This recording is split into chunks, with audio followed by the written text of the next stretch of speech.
intro to play.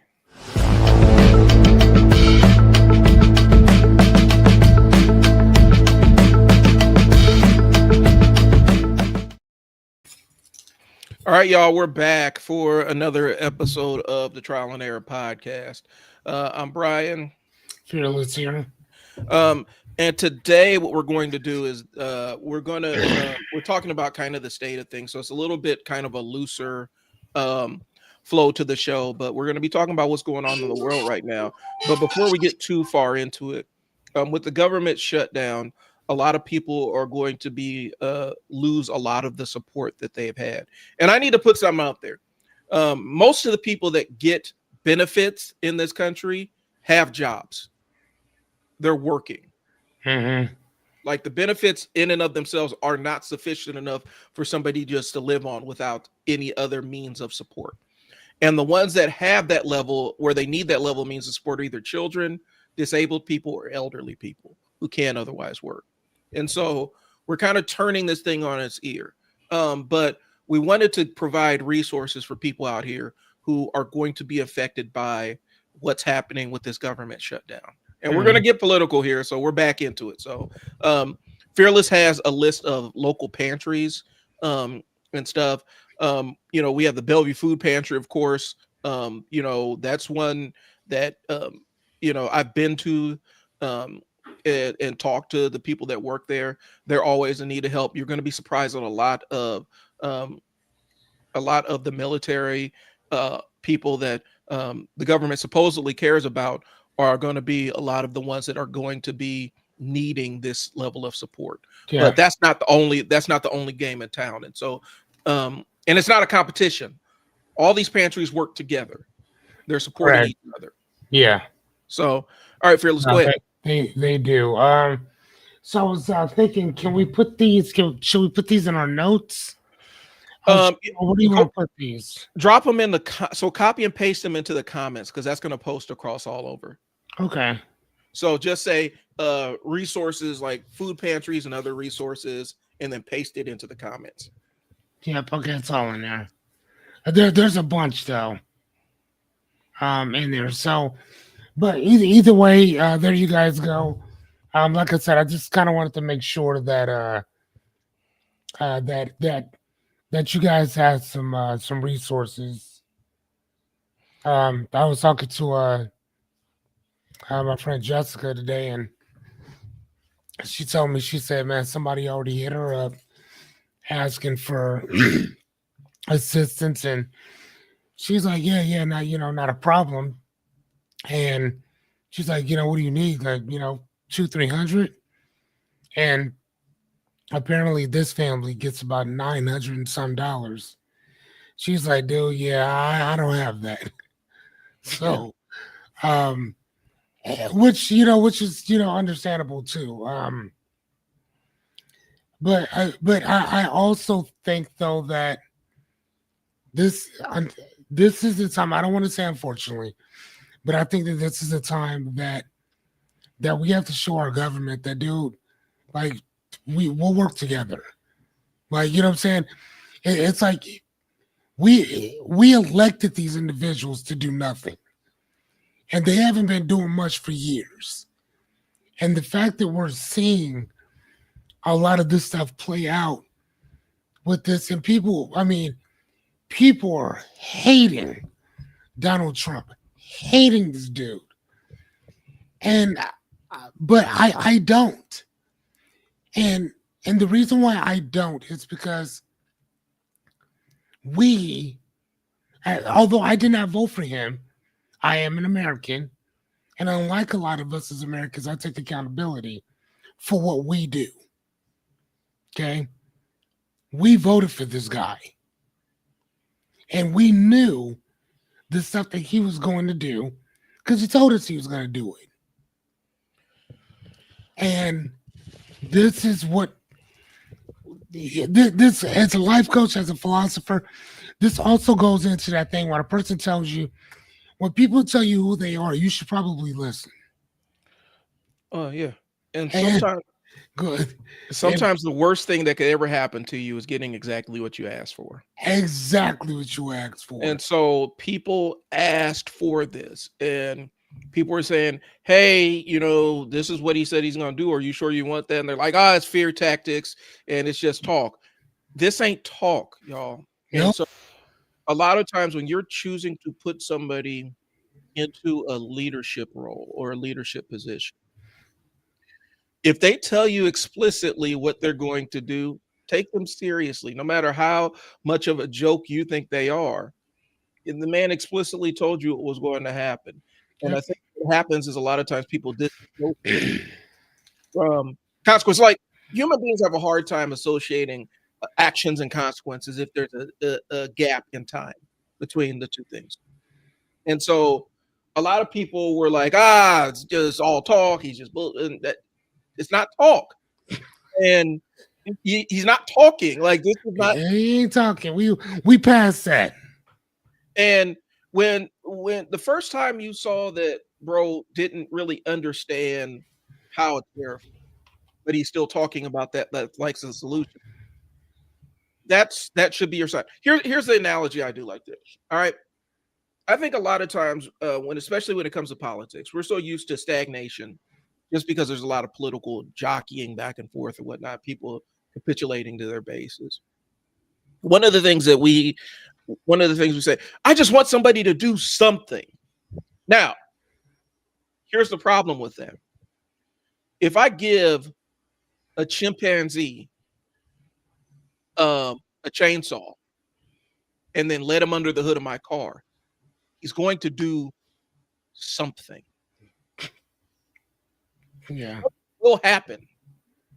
An action will happen. Is this the action that I want? Do we want to give the orangutan a loaded shotgun at the kid's birthday party? Right. He's going to do something. Just because somebody is doing something doesn't mean that that's a good thing. And I feel like our politics have been reduced to that because we're so used to this weird stagnation where nobody wants to, everybody's jockeying for votes. Everybody's jockeying for what's going to carry them through the next election, that it ends up becoming maintaining their power as opposed to doing governance effectively. And that's what happens. So we're sitting there, I've heard this so many times from people, well, at least he's doing something. Well, okay, then let's bring on the chimp. I'm going to turn him loose under your car with some power tools and see the something that he does. Do you want that something to happen? And I think that's the trap we fall into in this country, where we're so used to saying, well, it's stagnated up there and on Capitol Hill and all this other stuff, and nobody's doing anything. Somebody's doing something. Right. That's not you. Sometimes, what did Chris Rock say? The worst relationships are exciting relationships. Like boring relationships are amazing. Yes. You don't want that level of excitement when you're talking about a multi-trillion-dollar enterprise like the United States. Right. Like you don't want excitement. No, and that's so funny that you say that, because that's literally the thing that was popping in my head, is that like, no, I like politics, government should be boring. I want it boring. It should not be. It should not be entertainment. I mean, you're gonna have people. You're gonna be entertainment for somebody, but you don't want to entertain me. Yeah, like in general, where it's kind of like what we have today. Like before with George Bush, it was a lot of soundbite. It was a lot of this, a lot of that, or whatever. But I was around during September 11th. I know where I was. Yeah. Right. I know what happened beforehand with the voting. I know what happened afterwards with the voting. Right. I remember all of that. We thought that George Bush was the worst president ever. I mean, ever. What I wouldn't pay to have him back. Right. I'm just saying what I would not pay to have that man back. I'm a political nerd. I'm actually excited about boring politics. Like I like politics. Here's what I'm gonna tell you though. I I miss not seeing the president on TV every day. Like I miss where I could go a week and not have to hear about what hijinks or wackiness he's up to. Oh, what did the president get into now? I don't want to see that like every single day. And but I think a lot of people their brain got bored by it. Like, oh man, nothing's happening, right? Like, oh, well, if nothing's happening, then things must be bad. Sometimes you don't want things to happen. You just want things to just not happen, and we quietly meander from one day to the next, and you're able to live your life and achieve your dreams and all this other stuff without the politics coming in. Now, here's the other side to it. When you're in what they consider the marginalized communities, your existence is always political. Whether your existence is in a movie, whether it's on a TV show, whatever, there's always a political nature to your existence. And for a lot of people, we get tired of having our right to exist as a human being on the ballot every 4 years. So there's an element of it where there is a political aspect to our lives, but I don't want to have to turn on the news like, oh my God, what happened last night? What did he say? What did he do? And I think people are mistaking, moving forward as progress, or they're mistaking progress as moving, is what I'm saying. Right. Movement isn't progress. Movement is movement. And so, like I said, I miss boring presidents where I didn't have to see them on TV, like where the worst thing about the president was he wore a suit that was the wrong color. Right. You know what I'm saying? Right. Or mustard on the hamburger. Like you wanted Dijon. I miss those days. Yeah. As opposed to the president just unilaterally declared war on Venezuela. What? Right. Or gave them a crap ton of money to help out their economy. Right. And that shit on the one here.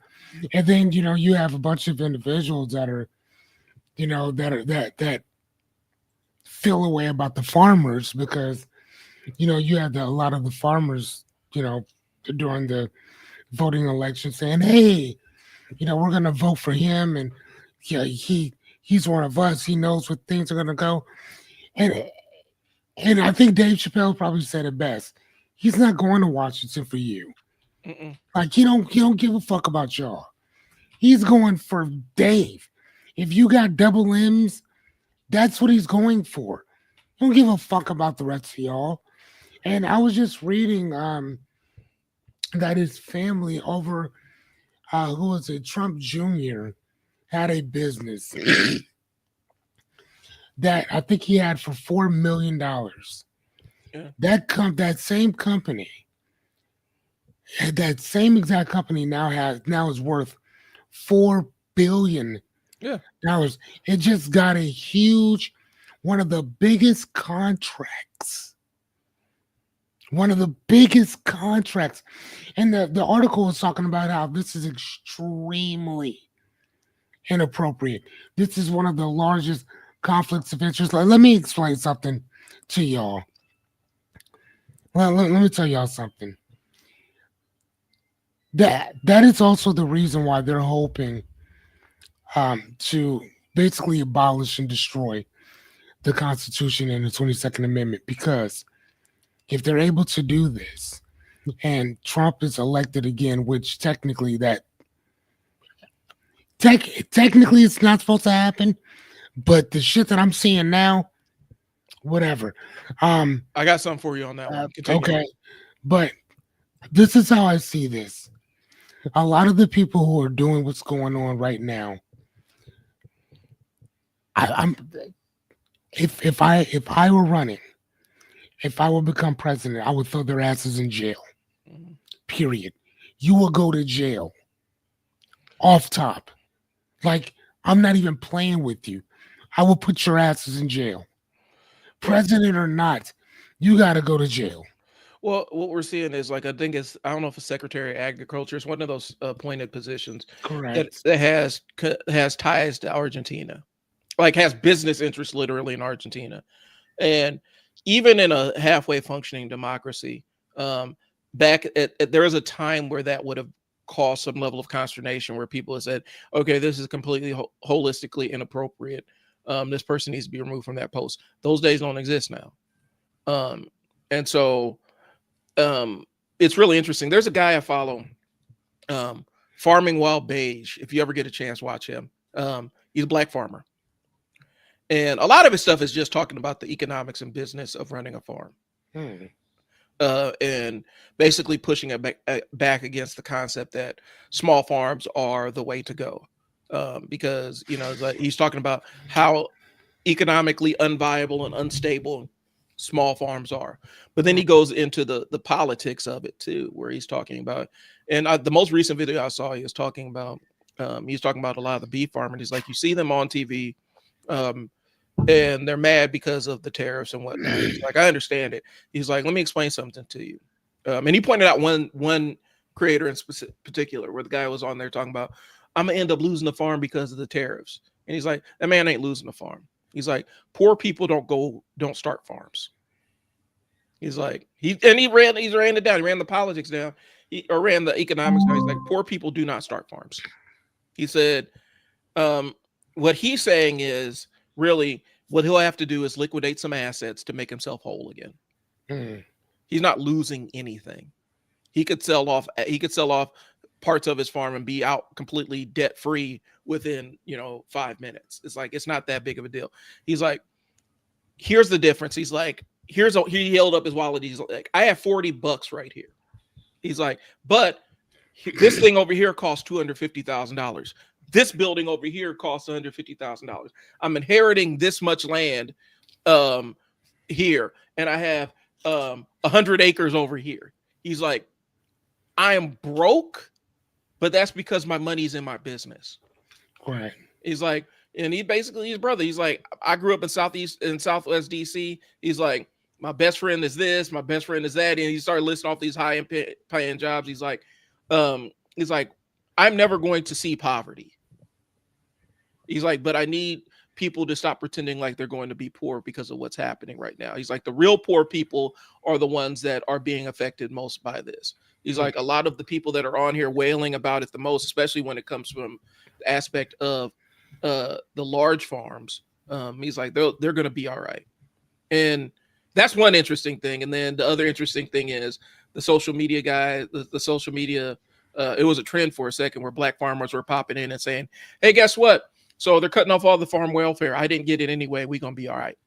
You know what I'm saying? So that's one side of it. From the economic standpoint, I think a lot of people don't understand. Again, we talk about the action and the consequences, right? They don't understand, like when we talk when we talk about how the tax bill was structured. Remember that entire tax thing that they passed, the 2017, the tax cuts in 2017, right? Okay. That benefited business owners narrowly. Like it benefited me. It benefited you, business owner. Who it didn't benefit is everybody else. They got a tax cut, but it didn't necessarily benefit them because it shifted the tax burden to them. So the tax cut was buried in that tax burden. A lot of people voted for this thinking that what they're voting for is to harm people that don't look like them, or the people that don't look like them are going to be the ones impacted. And now they're in the crosshairs and it's not feeling great. That's kind of where I'm at. It's kind of a rant, but that's where I'm at right now. I'm sitting there watching people get what they asked for and they're mad about it and they're looking to lash out. That government shutdown is always going to happen, bro. Like that's just my opinion. For sure. It was always going to happen because of the legalities of firing all those federal employees, most of whom the entire concept of federal employees, that is actually what elevated a lot of black people out of poverty and put them firmly into the middle class. Federal jobs programs in DC specifically. That's why it's always been a bone of contention for specific people in the political arena. But that was always going to happen. Like there was always going to be an excuse for the government to get shut down because that allows them to do things that they want to do. It goes back to the red flag distraction thing, right? Government shut down. We're all going to focus on that, but we're not going to pay attention to all the things that are getting changed about the country, all these things that are getting eliminated, all that stuff. So that's where I'm at. What you got, Fearless? I'm with you on that. I'm with you on that. Yeah, I mean, just kind of looking around and talking to people that are on food stamps or whatever. Man, it's a scary situation for them. Yeah. I mean, it's really scary. And again, you can save. What you say? I mean, here's the other thing. If your food stamps get cut off in June, July, August, that's one thing. Mhm. Your food stamps get cut off November, December, you know what I'm saying? Mhm. Like during what I call the Bible Belts, the family mode, you know what I'm saying, time of the year, that's something different. Right. You know what I'm saying? Like that's different. And the fact that these individuals don't give two shits is is daunting at best. The cynical side of me is saying the cynical, and so you're gonna have to understand this is the very cynical side of myself that I try not to pay attention to. The cynical side of me is basically saying the way that they're looking at it is if there are less people able that are alive to vote, then it benefits them. Hmm. That's the very cynical side of me that's saying that. But I don't know how else to frame it. Hmm. Where the less people are alive to vote for me. Because here's what I'm saying. We're looking at a ramp up of law enforcement presence all over the country, right? What's the one thing that drives more crime than anything else? Them. The thing that drives more crime than anything else is lack of access to food, Hmm. lack of access to basic survival resources. That's what turns people to criminals. You know what I'm saying? Right. Okay, now I see what you mean. But yeah, no, if you look at here, matter of fact, because I want to make sure that people understand kind of what we're damn, what? Like people will talk I about don't what understand. people will talk about legalities and all this other stuff and morals and stuff like that when you don't have any way to feed the people you care about, especially in the winter. Like, well, you could go out and mow grass. Well, you can't mow grass in the winter. Well, you can go out and shovel. Well, I mean, but if everybody else around you is poor, then you're not gonna make any money doing No, that. no, no, not at all. But people talk about the morals and all this stuff. Morals are really context based, and when people are hungry, um, they're liable to do things that they wouldn't otherwise do.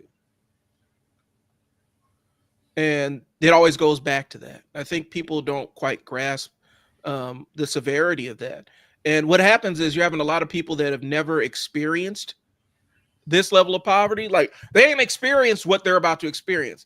And the people I could point to most are the ones that are going to be impacted, um, are going to be like military families and stuff like that. Some of them aren't used to this level of complete restriction and access of not getting any money coming in through paychecks, but then also no assistance available. That's that. Right. So this is Abraham Maslow's hierarchy of needs, and this is the first thing that Brian is talking about is food. These are these are physiological needs. So these are basic needs in order to function. Food, water, warmth, rest, housing, excretion. Like you have to be able to eat. You have to be able to drink. You have to be warm. You have to get rest. Mhm. If and when you do not get these things, and here's the other thing, right? It's not just the food and the water, but it's security and it's safety. Mhm. If I don't feel secure, if I don't feel safe, you're not going to be safe. If I'm sitting around here hungry, I'm thirsty, I'm tired, bro, you're going to become a meal eventually. Right. You know what I'm saying? Like Well, and it's also a like what are we? pathway. It's also a way to brainwash somebody because if you can control somebody's access to food, water, and restroom access, you're basically most of the way, 75% of the way to being able to effectively brainwash a person. When I ran my residential shelter, for my staff, it was a fireable offense if you use food as punishment for the kids in the shelter. It was a Correct. fireable offense. I would fire you. If I found out that you were doing some kind of food restriction, sorry, I'm adjusting my camera. If I found out you were doing a food restriction, a food-based restriction on a kid as a punishment, I would fire you, because that is something where that is a way to brainwash people. You know, it's a form of torture. It's a form of torture. Just like when we talk about, like, if you go back to the old Surviving R. Kelly stuff, right? When he had those little girls in that mansion, and people are like, why didn't they just get up and leave? He controlled their access to restroom. He controlled their access to food and water. That's how you break somebody's will, because they will do anything you tell them to do to have access to one of those things. If you control complete access to it, that's how you control a person. And so that's why I was like, it was a fireable offense if you try to use a food-based restriction, saying because you did this, you will not eat, or you will have less food than other people. So when we start playing with that on a national level, what does that mean? We have an entire segment of population that's going to be cut off from food access. What are you trying to do? Yeah. And then blame the other side. And then blame the other side for it. You're trying to condition a response from them, and your hope is the response that they're going to give is they're going to vote for you because you're going to save them from that. The response that they're going to possibly get is this thing about to turn upside down for a couple of months, and the streets are about to be different. That's the condition, like the conditioned response that you're trying. When you deny an entire population food, you are trying to condition a response from them. And you're not like, this isn't like, okay, so I'm about to say this. This is not like a Palestine situation where it's a denial of food for people that have largely been artificially unarmed by a government where they've been legislated not to have weapons to defend their homes. You're basically denying food to an armed population of people. This does not end well. Correct. And I was just thinking that as you were saying that, it's like, yeah, that's not going to go with you. I think it's going to go exactly how people think that it's going to go, because you're not going to starve me and my family out. Well, John Doe has an AR-15 and thousands of rounds or whatever. Like, you're not going to starve my family. Like, we're not doing that. Right. So if this is it, then this is it. And again, I've been asking all this time, where's these militias at? They're in ICE. They got hired by ICE. They got guys, y'all want real? Y'all want honesty? We asked where the militias are. A lot of these guys, that's why a lot of them aren't showing their faces. You see some of the tattoos that are similar. They're working. They're getting paid by ICE. Uncomfortable conversation, isn't it? That's uncomfortable thought. That's an uncomfortable thing. That's what's happening, y'all.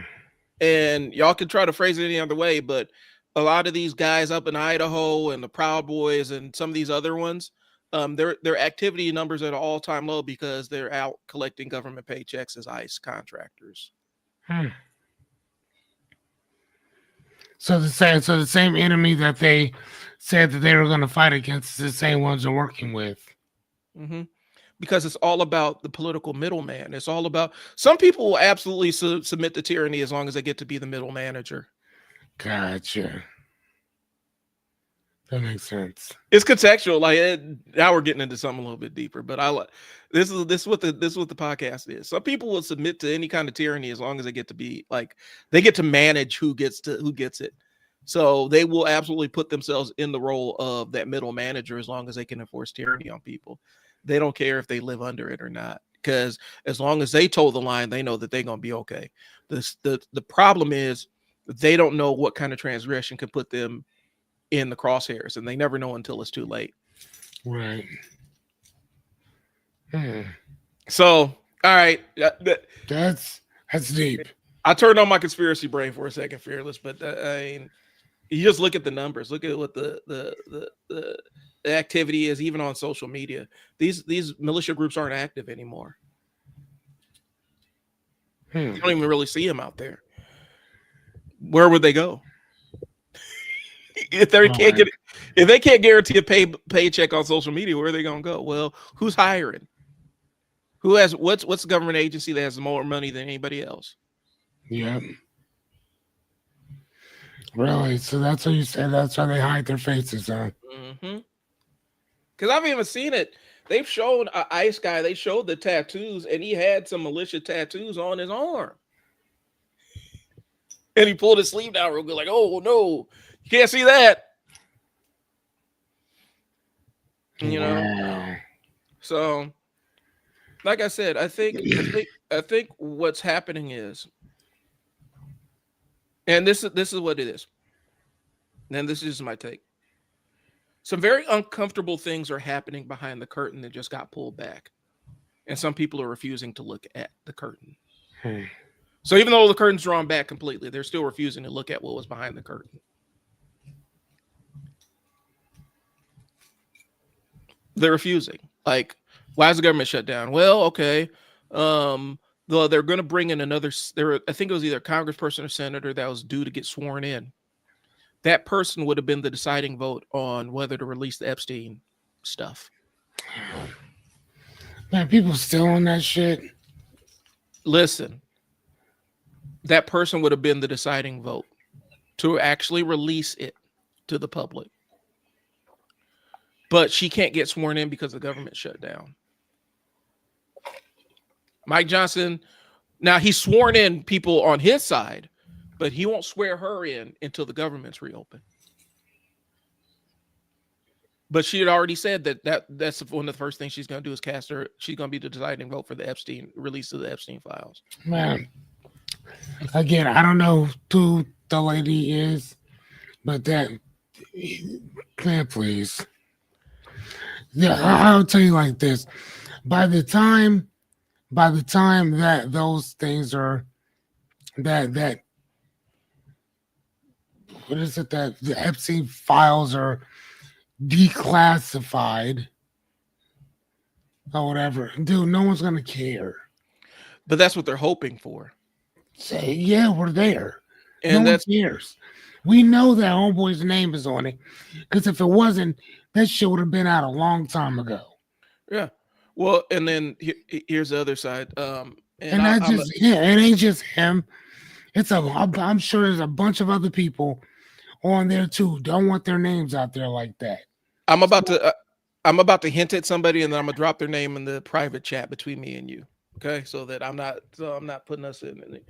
So there's a prominent person who's just kind of taken, who's found some newfound celebrity, in specific media groups and movements, that is absolutely tied to, was absolutely 100% doing child trafficking in a European country, like absolutely a representative.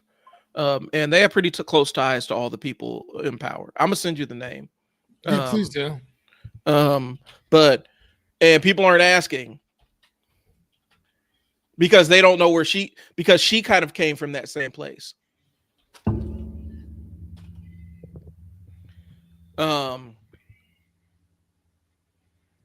Really? Yeah. Look it up. Look up, and I'm about to put the country.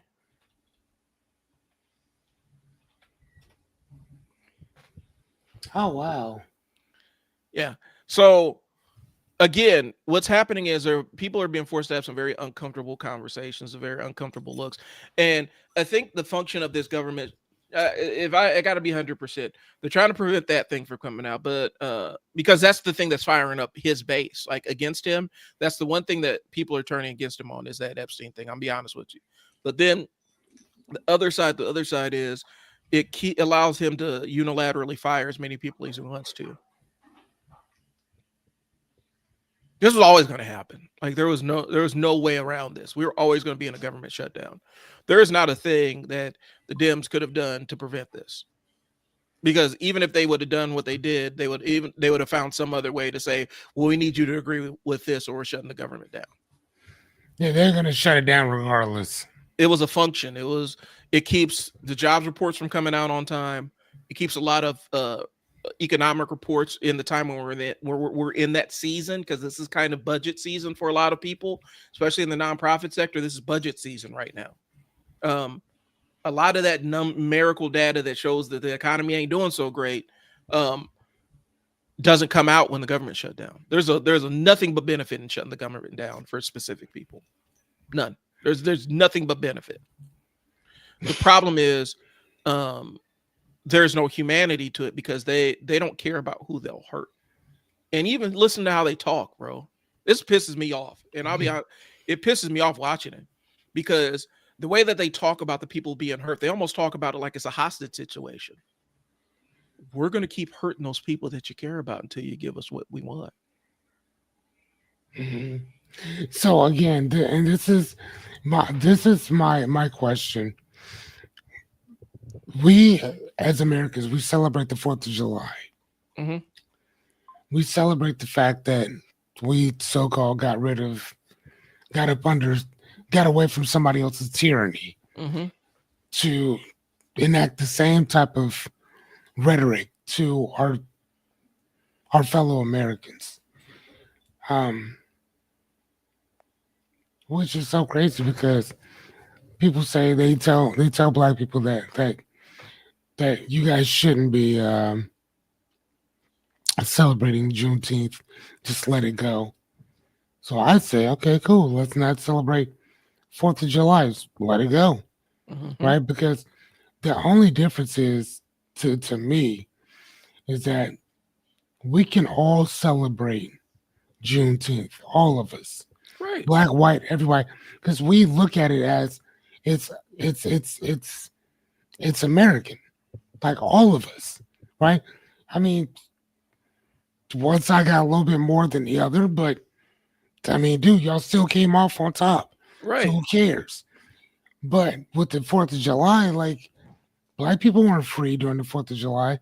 So to me, I don't think we should ever spend a fucking dollar on any of those fireworks.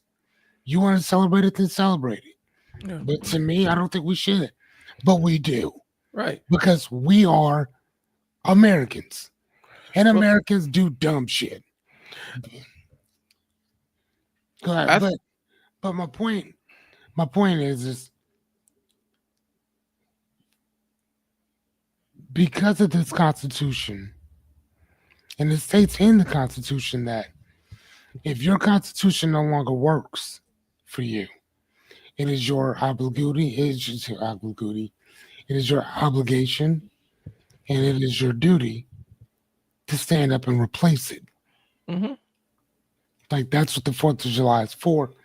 That's what the Declaration of Independence talks about. Why are we not doing this? The government doesn't run shit. We do. Right. You don't shut off anything until we tell you to shut it off. Exactly. So the fact of the matter, this is what's funny to me, is that they got us scared of them. No. They should be scared of us. It shouldn't be the other way around. Exactly. You know what I'm saying? Because in any other country, we have more guns than anybody. When I say anybody, I mean anybody. Like, so you not rolling through our streets doing nothing unless we say that you can do that shit. And that's the fucking point, bro.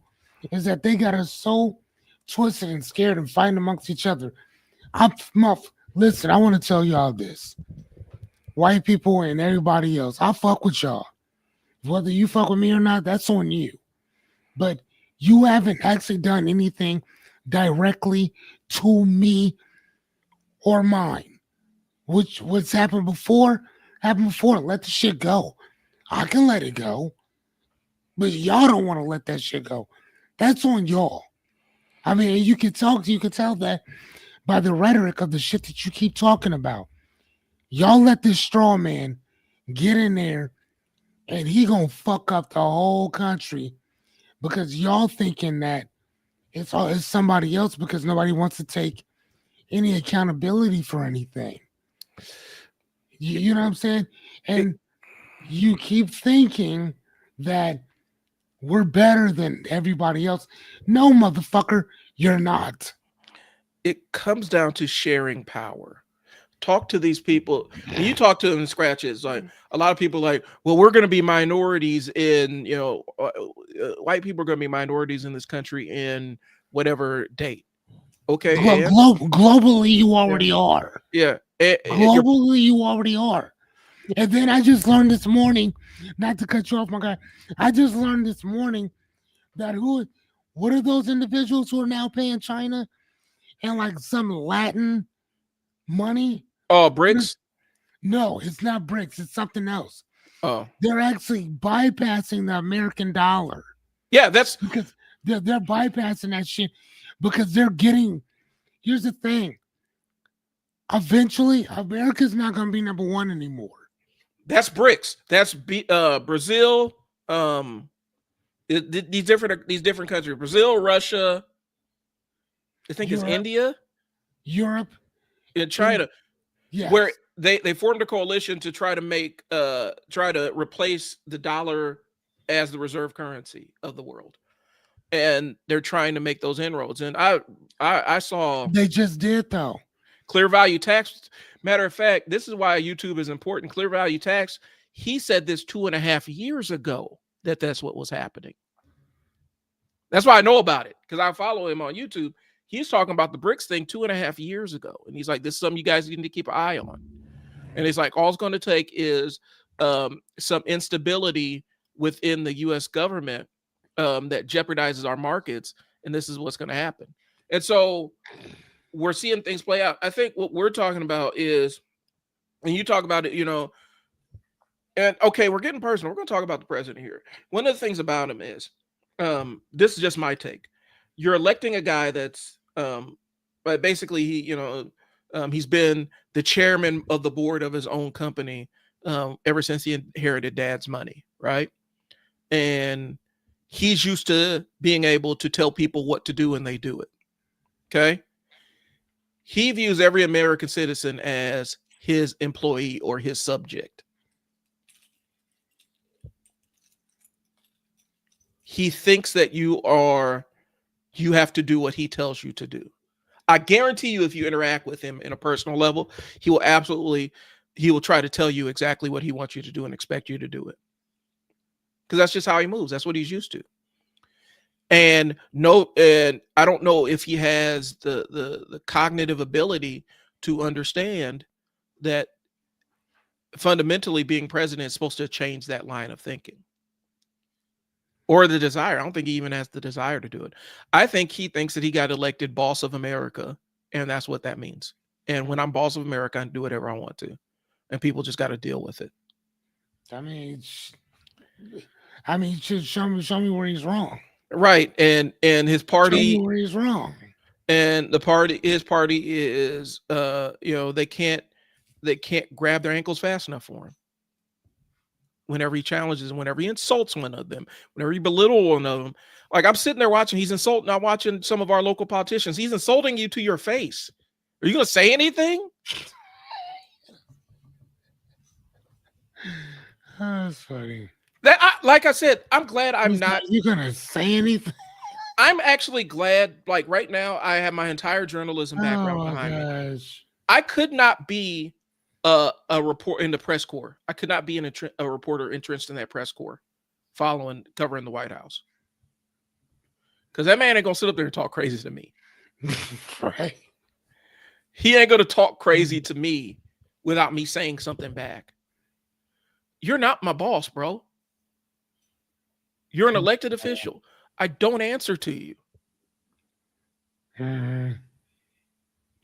Just like this entire thing, people are like, what's the big deal about what he's doing in the White House? It's emblematic of other things, right? It's the people's house. Right. It's not his.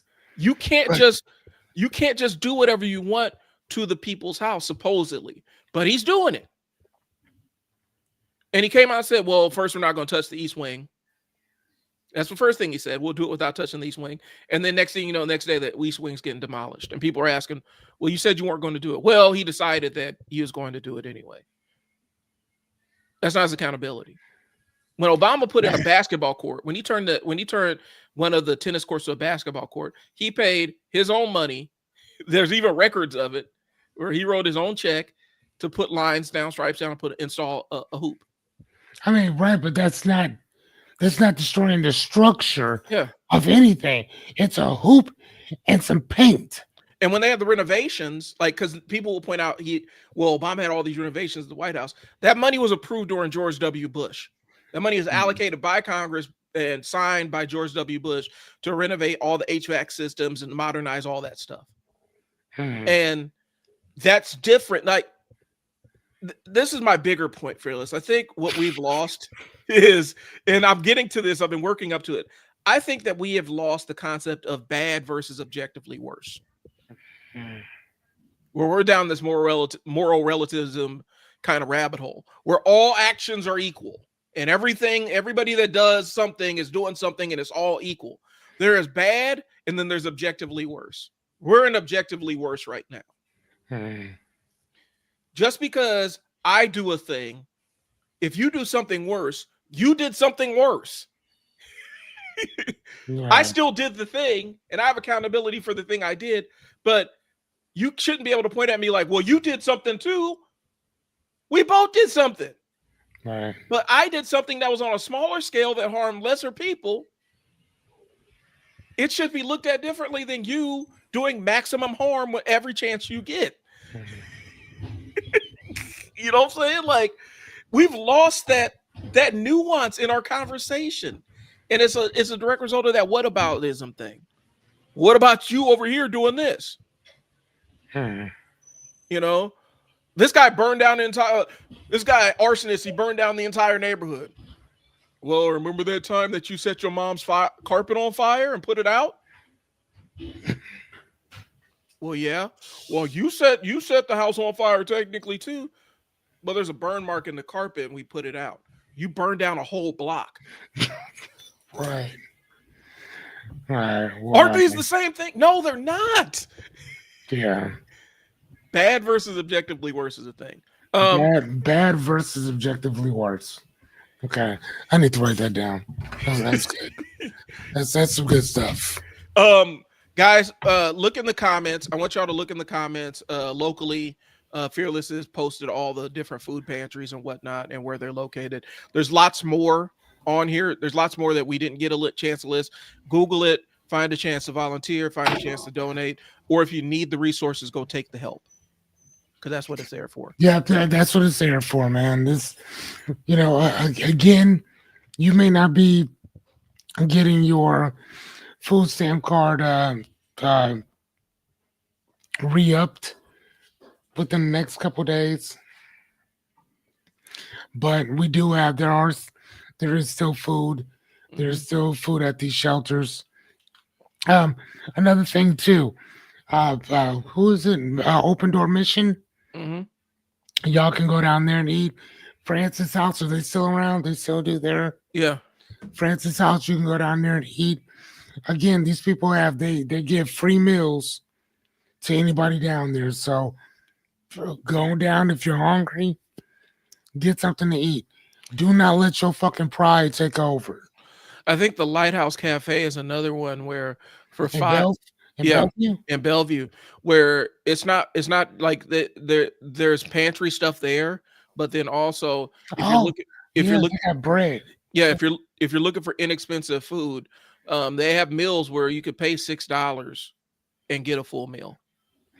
If you're ever looking for something where you don't have a lot of money but you need to feed, feed a family for $6 a piece. That's less than $30. That's a pretty good deal.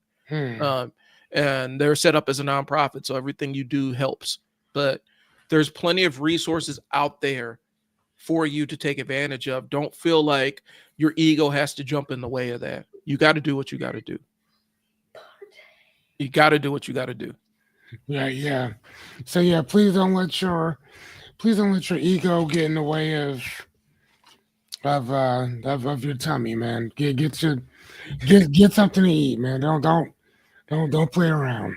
And the thing we'll ask you, Fearless, and I'll ask you is don't let your lack be somebody else's. Like it's this other group of people over here that are struggling, that are the reason why I don't have what I need to feed my family. That Yeah. is not, they've conditioned y'all to believe that this is one big zero-sum game where And it this is not. It's no, not. there's plenty of resources to go around. It's just y'all keep voting for people that restrict access to them. Mhm. And here's the thing. The great thing about this is, guys, is that, and this isn't just on a federal type level. This is the reason why it is so important for us to understand, even at a local level, the people that y'all voting in. Mhm. You got to be very careful. Who's your comp controller? What is it that they do? What does the mayor do? What is the council? What do the council members do? Again, understand what these things are, because it's not the presidency. It's the people down here that make those checks and balances. Right. For those of you who don't like Senator, what's the homeboy's name? Pete Ricketts, Mhm. you don't have to vote for him. Vote for somebody else. I never do. You know And what I'm saying? Like, seriously, y'all know it. Again, from what I hear, I didn't vote for the guy. So, but if you know that this man's a piece of shit and he don't give two fucks about you or anybody around you, why y'all keep voting for him? I mean, it's personal. He's an ass. I've met him, and Like, get here- his ass out of office. it's a crazy thing. I haven't met anybody. People who even vote for him don't like him, but it's just the Nebraska way. I don't understand it. Then the Nebraska way needs to change. It's a weird thing where people will vote for people they absolutely do not like and despise, but because they think that they're getting some kind of benefit out of it. It's the craziest thing, craziest work imaginable. The craziest thing, watching people who, I'm in the nonprofit space. Like I've lived in the nonprofit space. I've worked in the nonprofit space and off and on. I have my own nonprofit. I help out other nonprofits and stuff like that. It was insanity to see people who are in unions and in the nonprofit sector vote for bro in office. It didn't make a lick of sense because he told you all that stuff was going away. Told you all that money is going away. All of it. It's gone now. He talked about outlawing unions. Unions are all in his crosshairs. It doesn't make any sense. I don't understand how you live off of something that you require, but then you'll vote against it. You'll vote against you'll vote for the person, even if politically. And I think a lot of it does have to do with this. And Fearless, you can back me up on this. I think a lot of it does have to do. We talked about distraction, everything. Culture war stuff is distraction. Culture war stuff is distraction.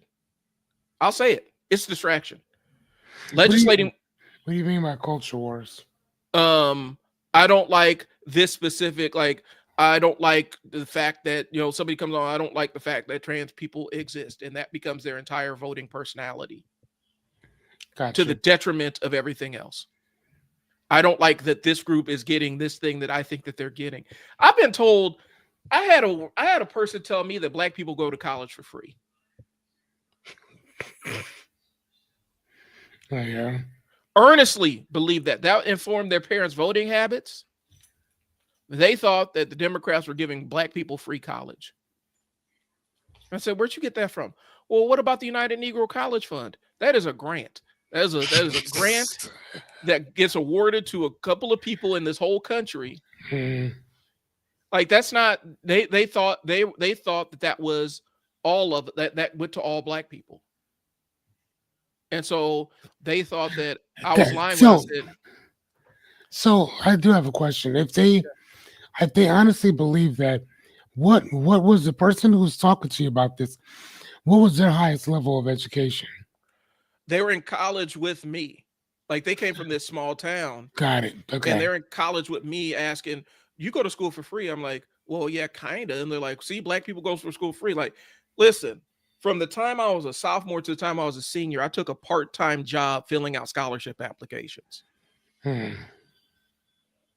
and grants because my mom told me straight up, I can't afford to send you to college unless you get help. And so I had to make the grade and spent nights, weekends, evenings filling out scholarship applications like it was my job. Hmm.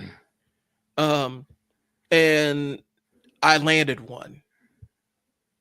And I didn't even get a chance to go to the school I wanted to go to because I didn't have enough money to go to the school I wanted to go to. Hmm. I wanted to go to Grambling, but I ended up at UNO the first time around because that's where I could afford to go. Hmm. But they thought that I was like that there was some law out there where black people just go to school for free. It's like, no. If that was the case, explain these student loans, because I still had to take student loans to cover stuff. I Right. still had to take a job to pay for stuff. Where's the free here? Hmm. Like, you're going to school for free because your parents are paying for you to go to school. Hmm. I had to drop out to go to work. Right. But what I'm saying is this: the larger point is that inaccurate perception of black people get stuff for free drove her parents' voting habits. Hmm. And then somebody else told them that, oh yeah, they go to school for free. Yeah. They blah blah blah, or they just assumed that that's what that was based on all the other misinformation that they had. Yeah. But again, though, at what point does a person actually sit down and go look the information up themselves? Do you know how many times I will actually go look something up based on what I've heard? Yeah. And I'm like, oh, okay, well, this isn't the full, what that person said isn't the full story. So, and then I'm reading the red stuff and I'm like, oh, okay. Well, that's, I guess, really not that bad. But the way that the left and the right, both of them, have positioned certain things, you would think that the world's coming to an end. Yeah. No, they're just stopping this particular thing over here for this reason over there. So now that makes total sense. I totally get that. There's a thing I'm trying to find so I'm gonna be looking it up. So I'm gonna let you carry it for a second. But there's a thing where a lot of times when people have a lack of information, they fill it in with what they imagine it to be, right? And Gotcha. so there was a study that went down, and I got to find where the study was, and I may or may not be able to find it. But they took a percentage. It was like some insane percentage of adults in America didn't know how vision worked, and they thought that we were sending kind of laser beams out of our eyes because they didn't quite understand how vision worked. You talking about because of the reflection of the light and Yeah. all that stuff? They thought we were emitting some kind of beams out of our eyes, and that's how our vision worked. Man, you lying. I'm not lying. I got to find the study. It was a depressing statistic, and a lot of it has to do with the fact that people's lack of intellectual curiosity about stuff to actually find out how things work. There's a book. Oh my gosh, let me get. And I'm telling y'all gonna get tired of me saying that all the time. Hey, y'all gonna get tired of me saying this all the time. But there's a book. Hold on, let me you hear Netflix going. Hold on, let me find it. There's a book. Hold on, let me find it right quick.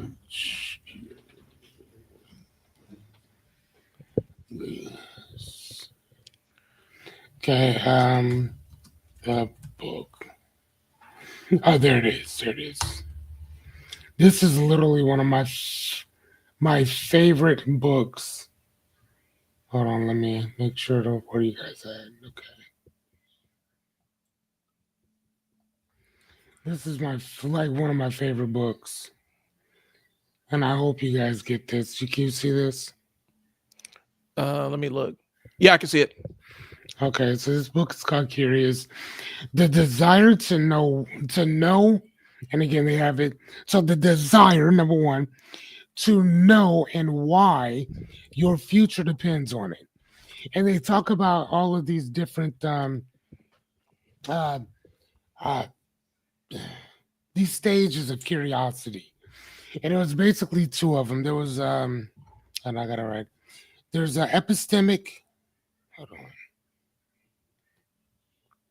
on. Epistemic and divergent. So I have to write the stuff down. So epistemic.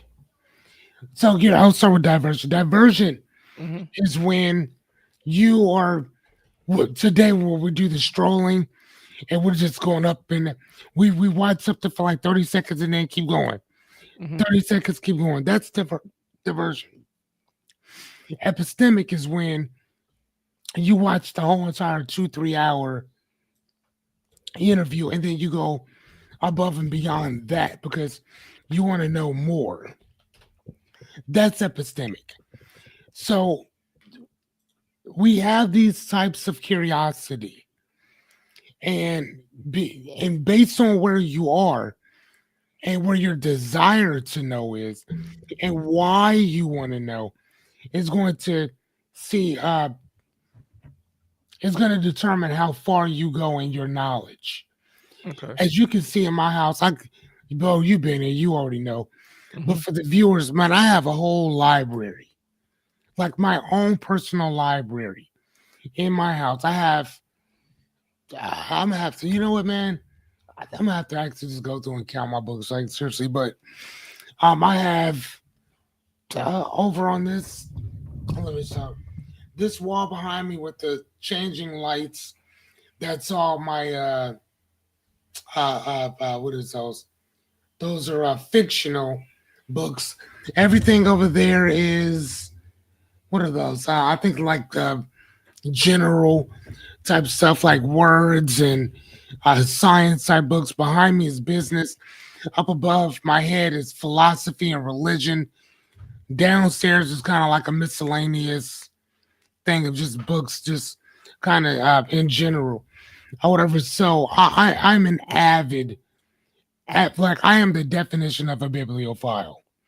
Like and Alexa lexiphile as well because I love words. So Mhm. I kind of I love it all pertaining to literacy and this that and the other whatever. So if I hear something, I need you to tell me where you got that. Like you know what I'm saying?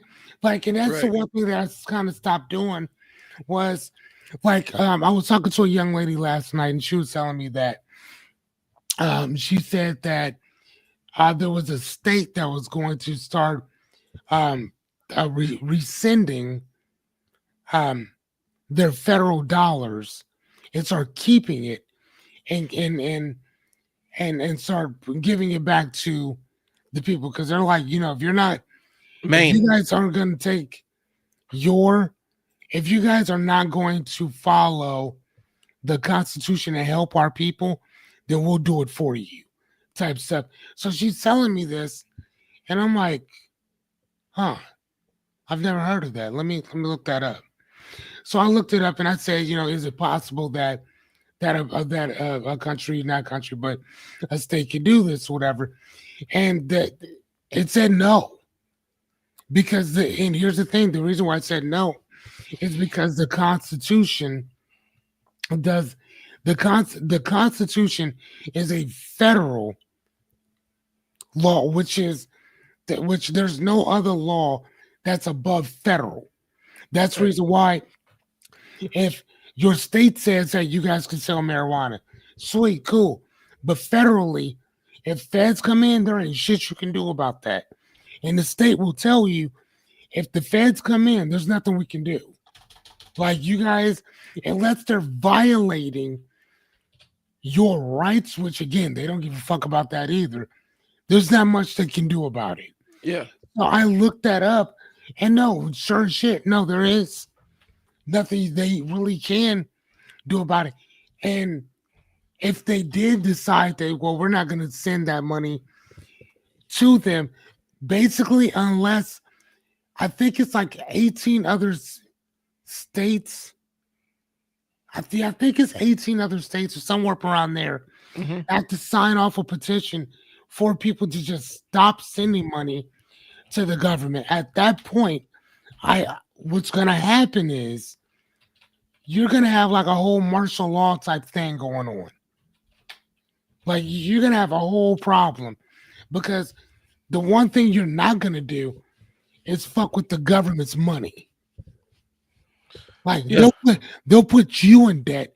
You're not gonna put them in debt.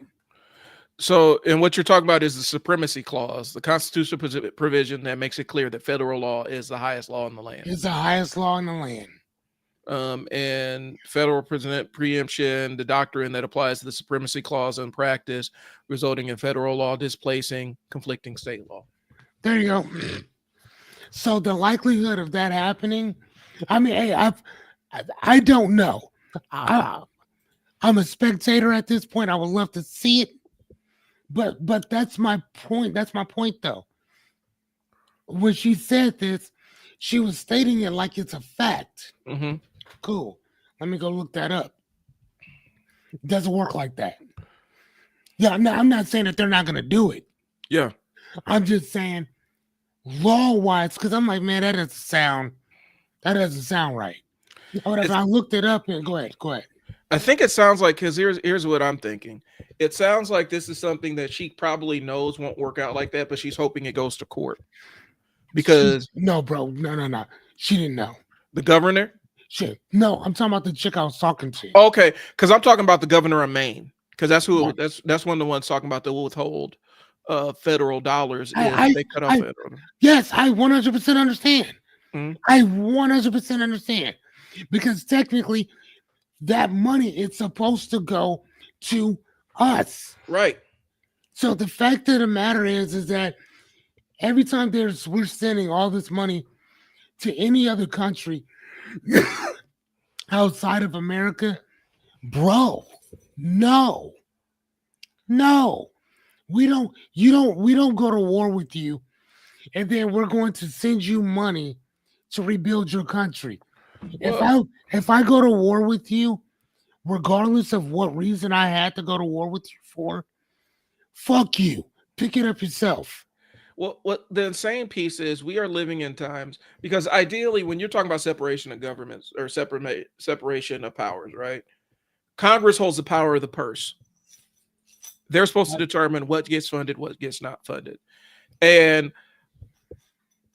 that only works when you have a Congress that will stand up to the executive branch. What we have essentially is we have an executive branch that is essentially disbanded Congress, depowered Congress, because Congress' wills is being painted as subservient to the executive, and that's not how it's supposed to be. Mm-hmm. And so Congress determines what gets allocated and what gets funded and not. But for whatever reason, the executive branch has decided that even though that they've allocated money for this program or they allocated money for that program, they should have the final say in who gets funded and whatnot, and then they just withhold the money. And that's not how it's supposed to work. And it's crazy. That's not supposed to happen. The executive branch is not supposed to be able to dictate, okay, well, I don't like this specific program, and so because I don't like this specific program, we're not going to fund it after Congress already done voted for it. Mm-hmm. And allocated money for it. But nonprofits across the board are feeling it right now. Money that they should have gotten, they're not getting. That they've already been awarded, they ain't getting. Mm-hmm. And a lot of it has to do with the fact, and so people thought I was like fear-mongering when I'm like, hey, putting Elon in government and giving him an unofficial government role is going to be disastrous. Because there's such thing as people who are smart, who still have no desire to learn how things actually work. Mm-hmm. And he fall in that category. He thinks he's boy king, and he thought that he should be able to, because I say it should happen. And that's exactly what happened. They went in there and gutted all them programs and destroyed, not only ended the programs, but destroyed the program's ability to fund initiatives that they have been funding for decades. And now we're all fucked. Like everybody's fucked. Like those systems that normally paid people and normally made sure specific funding was allocated is broken. And they used it because they understood that for a country of people that have supercomputers in their hands, scientifically Americans are illiterate. Medically, we're kind of illiterate. So all they have to say is, okay, so here's the example. Fearless, you probably heard this one. I think I've said it on here. Remember when they came out and said, well, we're paying X amount for a shrimp to run on a treadmill. You remember that? No. Okay, so they used that as an impetus to shut down funding for this specific shrimp on treadmill thing. We're paying $1 million for the shrimp on the treadmill. One, nobody had paid $1 million for the treadmill. Like the researchers designed the treadmill in and of itself. That's not the point. The reason why the shrimp was on the treadmill was they're trying to figure out how migration patterns of our seafood worked. Okay. Especially when they talked about water getting polluted. They wanted to see how they migrated around when water was polluted. And so that's why the shrimp was on the treadmill. Okay. They were trying to figure out migration patterns so that they can preserve our food stores, which is seafood, is a large chunk of what we eat. But since stupid people were like, "Oh, shrimp on treadmill sounds dumb," we'll cut it off. And they started arbitrarily cutting off things that they didn't understand. So a lot of pediatric cancer research got cut off. A lot of breast cancer research for Black people got cut off because they were too stupid to understand what they were looking at. Right, because one thing is connected to 4 or 5 other things, but they're just looking at that one thing. Saying, well, what do I need this for? Yeah, cut that off. But cutting that off cuts off all these other programs as well. And people don't understand the federal government pays college universities to do research, and a lot of our technological advancements come from the fact that they pay college universities. They pay universities to do research that they don't have the bandwidth to do. So a lot of our satellite technology and stuff came from that level of research. It came from government funded money that they gave to the university, and then the university paid and they staffed and they bought all the equipment to do the research. Okay. And so we lost about 40 years of scientific research in less than 6 months. Crazy work, man. 40 years of research in 6 months. It set us behind so far because you let in people who didn't know what they were doing, and you let the monkey under your hood with the chainsaw. Because that monkey was doing something. The monkey was doing something. And because they're doing something, if they're doing something, that's better than doing nothing, right? Doing something's better than doing nothing, always, right? That's how we're conditioned to believe. So I digress. But I did find the research. There's an entire research paper about humans not understanding. And I'll read it to you. Please do. It's called. Can we see it too? Yeah. Well, it's a lot of text, so I'm gonna pull it up on the screen. But it's called the Extra Mission Theory of Vision, and this was 2007 when this dropped. And I think it's called Extra Vision of what? Extra mission of vision is a misconception about vision. So let me pull it up here. Jesus. And basically, it was, when you boil it down, there was a substantial chunk of people that think that we see through emitting something from our eyes.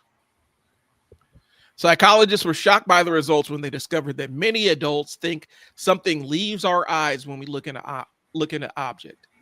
The extra mission of vision theory was described by Jeff Grabmeister in an easy-to-read overview of research done by Gerald Weiner and his colleagues, explain why people hold on to this understanding.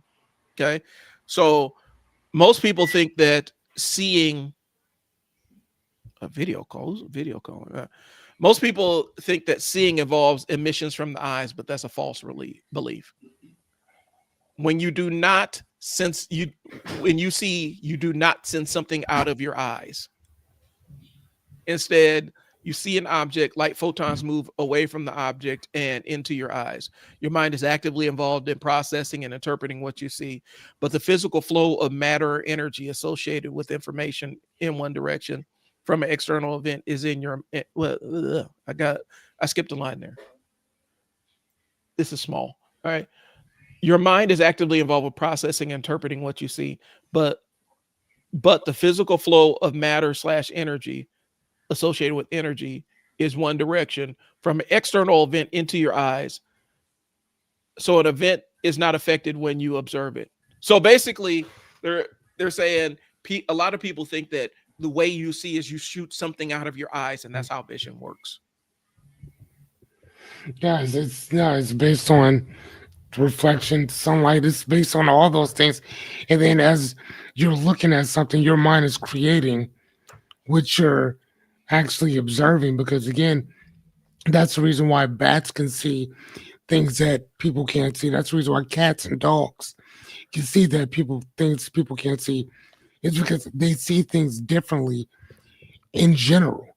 So they still have that same reflectionist type of stuff too, but they also have other things that come in that they can see as well that we cannot. Well, and also it extends to the idea that I can look at my watch and not know what time it is immediately. Or I can be driving and look and see the car coming, but I didn't see the car because my mind didn't process what I was looking at. Matter of fact, and there was this book called "What the Bleep Do They Know?" You ever watch that show? Yep, I've seen it. Okay, so there was a book on that too, and early in the book, it talked about there was this large stretch of concrete on this road, and there was this guy who ran into an airplane that was on that road. Mm-hmm. And this did just happen once. It happened multiple times when they ran into this plane, and people kept asking, "How did you not see the plane?" And they kept saying, "Because I never saw it." Mm-hmm. The reason why they didn't see it is because they're on a road for cars. Exactly. So they're not even thinking that an airplane would even be on this road. So again, it's like, how did you not see it? I didn't see it because my mind, and you know what that's called? That's called scotoma. Scotoma is when you're looking for the salt and the salt's right in front of your face. You're looking for your watch and it's sitting right there. Your mind cuts off any other possibility that whatever you're looking at is what you're looking at. So that's one of the questions that they were asking. Who or what sees what? Is it your eyes that see, or is it your brain that actually sees what the eyes are looking at? You see what I'm saying? Mm-hmm. So if you don't, so that's kind of like what they were just talking about there. That your mind is creating a lot of these things. Like you just use the example that you can look at your watch and still not know what time it is. Well, and you know what I mean? And that's what, so that book I talked about, The Invisible Gorilla, they have a whole chapter on that, where that's why people on motorcycles get hit a lot, because people they're expecting to see a car, not a motorcycle. Not a motorcycle. And that's the reason why, because I have a motorcycle's license.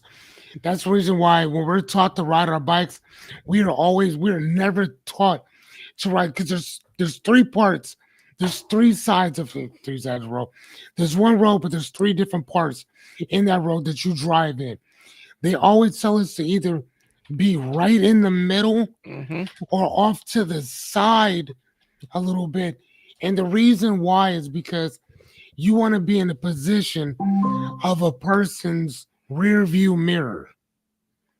You want to be in the position of their rear view. So if you're off to the side over there, as you can see, you can't even see what my hand is doing. Right. My right hand, you don't see what it's doing. But this is what it's doing. Right? But if I'm over here, you can see this. You know what I'm saying? Because the way that my camera is positioned, you can see that. So if I'm doing it back here, I can see everything right behind me. And sometimes what happens is that, like, because this almost happened to me, I'm trying to turn or I'm going into another lane. Some lady's cutting me off because of where I'm positioned on my motorcycle. She has no idea that I'm even there because of what side I took up on my bike.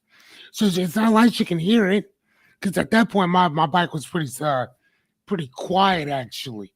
Was it? I don't know, man. No, it wasn't. Yes, actually, yeah, it was. It was pretty quiet. Now my motorcycle's loud as shit. But that's why they always tell you that loud pipes save lives. Yeah. Because otherwise people ain't gonna hear you. They got their music on, and listen, four wheels is always gonna be two. Right. Always.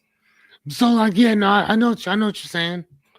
And so, it's weird how, and like I said, when you start learning how the human brain works, it's scary. Like you sit around and look at people like, damn, you don't know, like the fact that you don't know how vision works is a scary thing because it seems like the common interest or common knowledge to us is not common knowledge to everybody. And it's crazy that people don't have an intellectual curiosity. Like, let me see how this thing works. Mm-hmm. I got a supercomputer. Let me type in the supercomputer I hold that to find out how this thing works. It's a weird thing. Right. I mean, so then we'll assume that we know certain stuff and we'll fill in our own blanks. Yeah. And even the blanks that we're filling in is misrepresented. Right. You know what I'm saying? Again, that's why when that lady was talking to me yesterday, the first thing I do is I go look that up. And then I go look up the law to see if that's even legal. Mm-hmm. And based on the Constitution, no, it is not. Or whatever. Now, I'm very interested to see how this whole thing goes. And I think that if you started there, and it's great to start it there. It's great to start that in Maine, because Maine's full of white people. Mm-hmm. So I love to see how people look towards that. Because if that were to start in like Detroit, if that had started in like California, bro, that man had a motherfucking National Guard there in tomorrow. They had to repossess the whole damn city. Like the tomorrow. Bro, fuck out of here. You know what I'm saying? Like something like that. But the fact that they're doing it in Maine first, I think that's great. Yeah, start there. Start there. Start there. I would love to see how that works. Because you're always going to see the extent of what they're going to do. Like, how far are they willing to go if they're willing to tolerate it from this group? That makes sense. There you go. You don't want to beta test it here. No. You want to beta test it in New Orleans. Chicago. That ain't what you want to do. That ain't what you want to do. No, sir.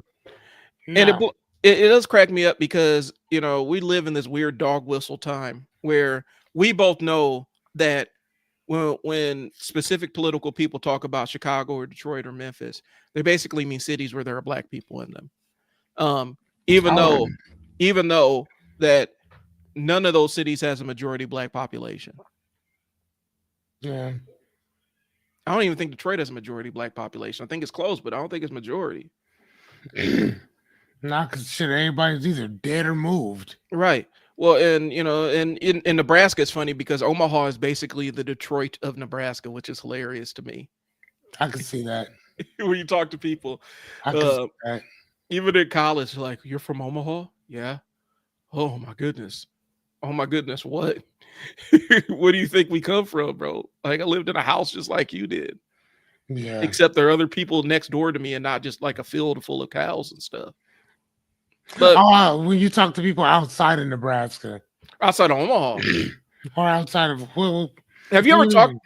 Now this is college. This is when I was in college, but back in the days, it used to blow my mind when people were saying, "Yeah, man, we come to Omaha." Like Omaha was the big city, and I'm like, I am trying to get out of this small town.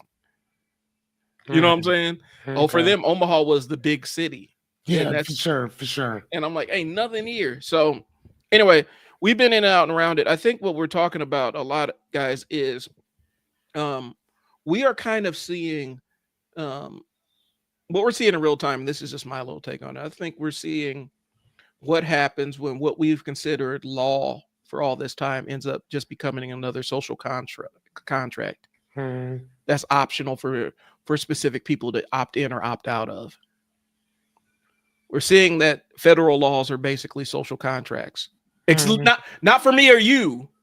Like, it's not optional for me or you. We'll still go to federal prison. But if you are rich enough or you know enough people, it's just kind of a social contract. Like, I don't have to listen to what the Supreme Court says. I'll just do whatever I want to. I mean, you know, but here's the thing, though. At the end of the day, you don't have to listen to the Supreme Court. Yeah. At the end of the day, the Constitution is just a broad set of rules and regulations that certain people decided that we're all going to live by, but those same motherfuckers never live by them. So what are you talking about? I mean, matter of fact, even if you look at our national anthem or whatever, and you listen to, what was it, the second or third stanza? I think it's the second stanza.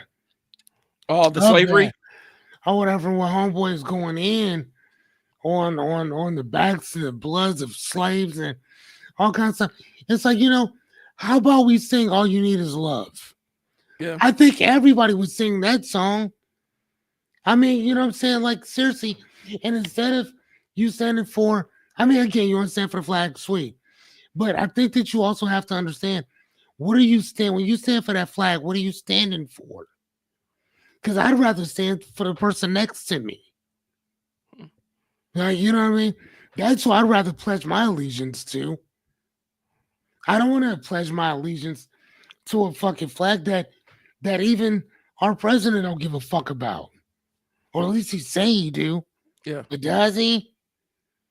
I mean, like, seriously. I mean, he says a lot of things. He says that we're blowing up boats that are drug runners, but then one of the boats that they blew up or captured, they immediately repatriated the passengers. So if they had been breaking international law, that we would have arrested them, but they weren't. That means that they just got sent back to their country of origin, which means that they weren't doing anything illegal that they could be arrested for. But we're just taking it like, yeah, that boat had drug dealers on it. Right. And again, and the fact that you listen to him tell you that shit and you believe it, it's like, dude, that man he has a far imagination with the truth. Well, and then all the people are saying, no, man, that was, you know, forgot what Bahamian country it was, but his family is like, no, that they were out fishing. You know, they're like that. They were out fishing. Like that was a fisherman. But here's the other side. And I know this is a weird take. I think people don't grasp this. You can't blow up somebody. You can't execute somebody in this country. The way the laws are, you can't execute somebody unless they have a trial. If you've said they're broken the law, or it's war, or it's act of war, or it's war, or it's war. But even then, you have to have a declaration of war. I mean, or hold on, one more. Or you feel like your life is in danger. Yeah, but you can't. Well, I'm talking about from a legal standpoint. I'm talking about like law enforcement or an enforcement act, like an enforcement body. So if you're a law enforcement agency, you can't unilaterally just execute. You can't summarily just execute people. Didn't he just say a couple days ago that they're going to start taking this from the sea to the land? Yeah. And if they catch you, they're just going to, boy, okay, you can play with these motherfuckers if you want to. And wait till because here's the thing, I believe him. Yeah. And then, so what happens when they accidentally get the tip that his son has a big pile of cocaine? Oh, I'm sorry. No, you good. I'm sorry. Right. It'll be okay. But I did want to ask you though. And I know that we may have to be a little careful on this, but I'm just asking. Mm-hmm. What do you think about? And again, I don't even know if it's accurate or not. I'm gonna say that. what do you think about the cartels having bounties on ICE agents? I think it's bullshit. I think it's a lie. You think it's a lie? I don't. I think that there's a level of subterfuge that's happening. I don't think. Okay. I don't think that because there's no way to prove it. There's no evidence. That's just something else that's just being said. Okay, I got you. I got you. It's an assertion made without any real evidence. They haven't really demonstrated any proof that that's the thing that's happening. And I think a lot of times they use words like cartel, street gangs, and stuff because it scares people who've never been around. Like I grew up around gangs. Like it wasn't like I was in gangs and stuff, but gangs were in my neighborhood and stuff. A lot of people don't quite understand how street gangs work. And I think they play that up. Like and it's not just news, but you see you'll see even when they interview like one of the sheriffs, a specific sheriff in this city, he throws out those buzzwords because he knows that's red meat for people that are scared of that kind of stuff, who've never experienced it in any way, shape, or form. I think that when they say why would the cartels put a hit on ICE agents? Why would they? I think it might be getting played up a little bit. I'm not saying it's completely untrue. I think it may be getting played up a little bit to give them more unilateral powers to do things that are do things that are against the law. The idea that we have an entire government agency that has literally been legally authorized to racially profile people is crazy, and people aren't mad about it because the people that should be mad about it aren't affected by it. Okay. When's the last time, like when you look at these ICE raids, when's the last time you seen them snatching up some white guy and saying, are you from here? Because the assumption is he's from here. He may not be from here. That dude may be Irish, maybe Russian, but you wouldn't know. The only people that could even apply to is people that are brown, are darker than a brown paper bag. So I think that we're playing it up a little bit of the victimhood side of it, because there's a lot of footage of these guys doing things that are really unsavory.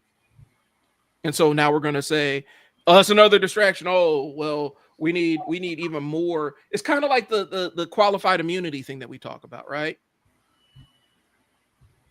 People want to have qualified immunity because they don't want they want to remove qualified immunity because the idea of holding people accountable for their actions seems to be scary to them, because if this cop gets held accountable for their actions, then they won't do their job, because why should they be held accountable for their actions?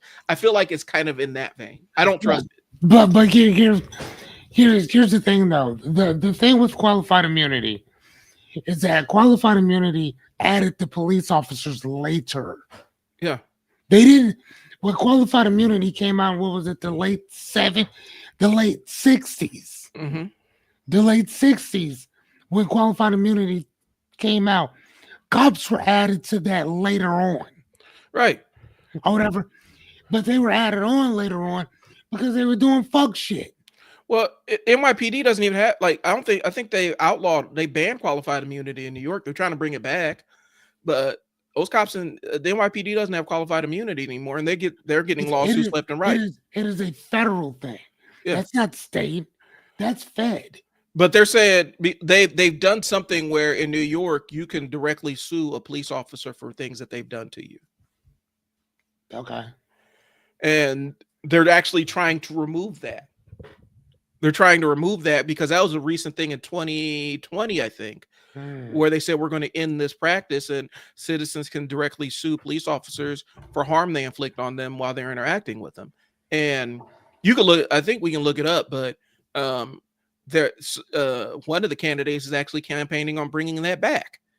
I'm sure he is. I think it's that dude. Remember that dude who used to wear the red beret, be running around New York?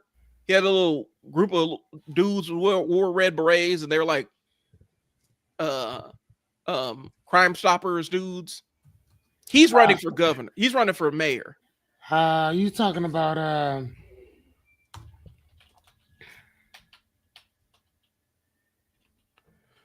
the red beret guy? Yeah, you talking about Curtis Sewell. Guardian Angels, or the Guardian Angels guy. Yeah. He's running for governor. He's running for mayor in New York, and man, please, he's trying to. He wants to get rid of the fact that he doesn't want people to be able. He wants to roll that back so citizens cannot sue police officers for violating their rights. Like he thinks that that's limiting.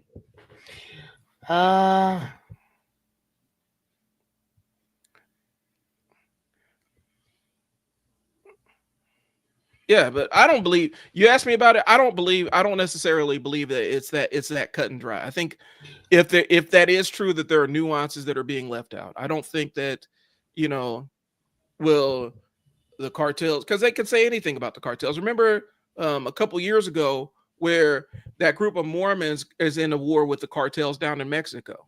So their asses up. Yeah.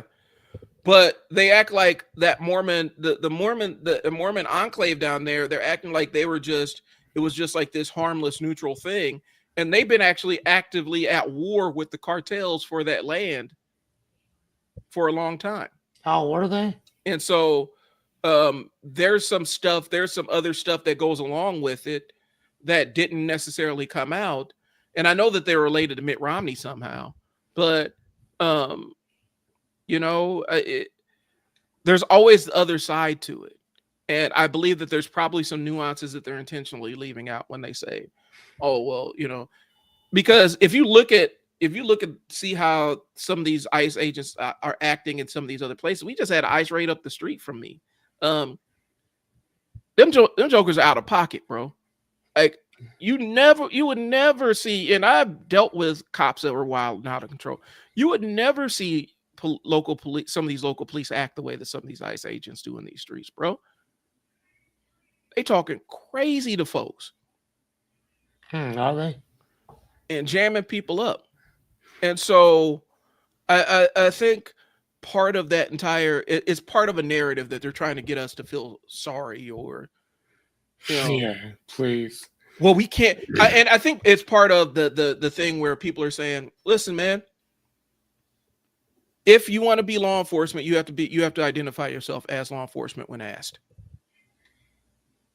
You can't just walk around with a mask on and jam people up, because I think even in Omaha we had a guy who was faking like a cop trying to pull people over. I wouldn't doubt it. I mean, nowadays you kind of can. Yeah. You don't know who's who. And you can order ICE uniforms off of it. You can order an ICE uniform and badge off of Amazon. And so it's not crazy to say, hey, this person needs to identify themselves, bro. Like they need to have a badge and a name and a number so that I can verify who they are. But I feel like the cartels are after them. I almost feel like that's kind of a thing to say. Okay, I got you. Well, they shouldn't be forced to identify themselves. No, man, they should. I got you. And it's like, go ahead.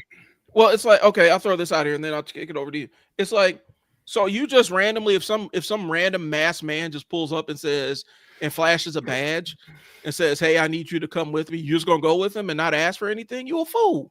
Yeah. You a fool. You better be telling you better be telling yourself, your wife, your kids, hey, you need to identify yourself. Right. All right. So I looked up what we were talking about. So so what they did, I guess what they tried to do was qualified immunity, like I said before, is a federal thing. So on a federal level, that thing ain't going nowhere, like period. Mm-hmm. So it says current status of qualified immunity in New York. City level. The New York City Council passed a law in 2021, 2021, that makes it easier to sue NYPD officers for misconduct by ending the use of qualified immunity for city officials. Now, here's the thing: state level.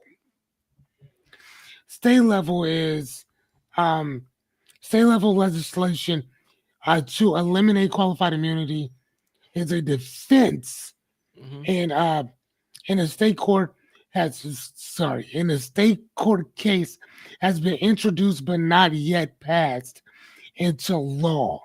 So the city of New York or whatever has said, hey, this shit's off the table for you guys in New York. Not like the state, just New York City. New York City, okay. Just New York City.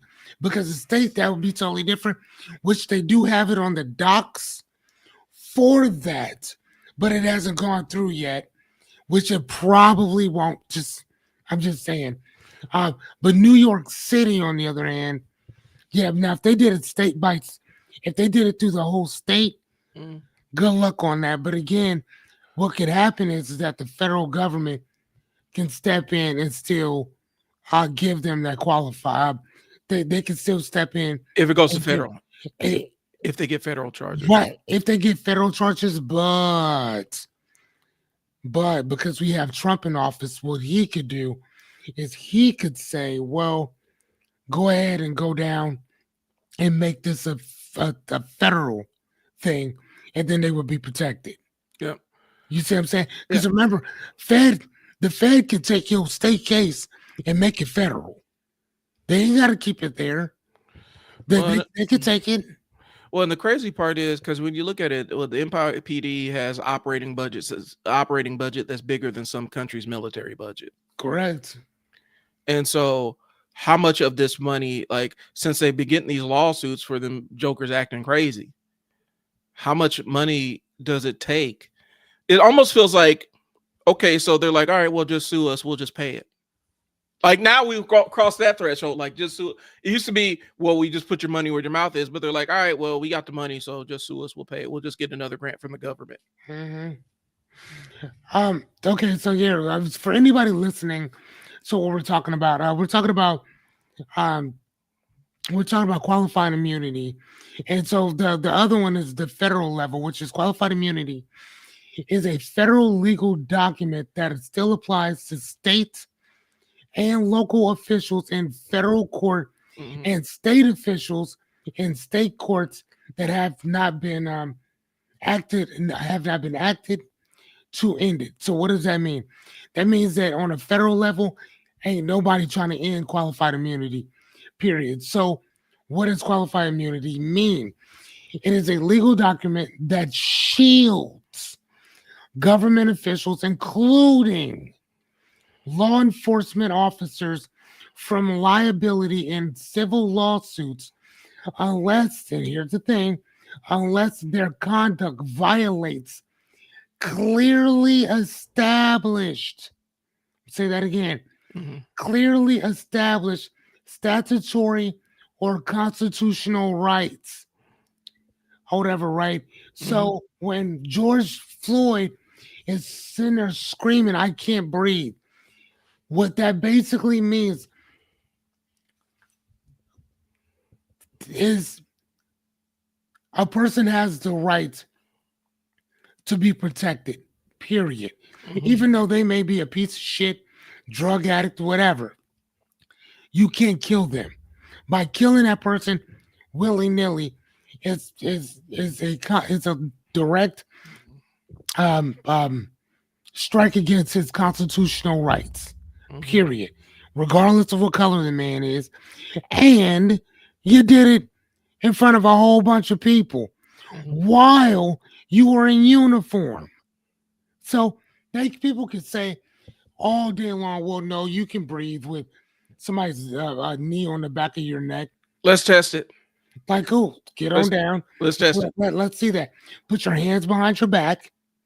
We're gonna handcuff you, and I'm gonna put my knee on your neck for 9 minutes. How much you want to bet you don't make it to 5? It's called positional asphyxia. And we used to have to train staff against, if a kid went down to the floor, you instantly, if you had to do a safety hold, instantly, as soon as they go down to the floor, you're off of them.